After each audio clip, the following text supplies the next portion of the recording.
شروع اللہ کے نام سے جو بڑا مہربان اور نہایت رحم فرمانے والا ہے۔ السلام علیکم ناظرین و سامعین، امید کرتا ہوں کہ آپ سب اللہ کے فضل و کرم سے ٹھیک ہیں، اور اللہ تعالیٰ سے دعا کرتا ہوں کہ اللہ تعالیٰ آپ لوگوں کو ہمیشہ خوش و خرم رکھے اور آپ لوگوں کی تمام تکالیف پریشانیوں کو دور فرمائے۔ آج کی ویڈیو کا عنوان ہے وہ معاملات کیا ہیں جن پر اللہ تعالیٰ معاف نہیں فرمائے گا۔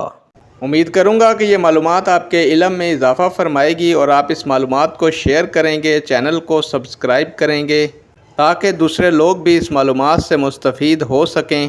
بڑھتے ہیں ویڈیو کی جانب۔ شرک کو کبھی نہیں معاف فرمائے گا۔ اللہ تعالیٰ نے قرآن مجید میں ارشاد فرمایا ہے، سورہ النساء، جس کا ترجمہ ہے، بے شک اللہ اس بات کو نہیں بخشتا کہ اس کے ساتھ شرک کیا جائے، اور اس سے کم تر جس کے لیے چاہتا ہے بخش دیتا ہے۔ البتہ اگر شرک و کفر کرنے والا شخص پکی توبہ کرے اور اللہ تعالیٰ سے معافی مانگے اور اس کے بعد کبھی بھی شرک نہ کرے تو اللہ تعالیٰ سچی توبہ کرنے والوں کی توبہ قبول فرماتا ہے، اس سے اسے معاف فرماتا ہے۔ نیک دعاؤں کے ساتھ آپ سے اجازت چاہوں گا۔ اللہ تعالیٰ آپ کا اور میرا حامی و ناصر ہو۔ اللہ حافظ۔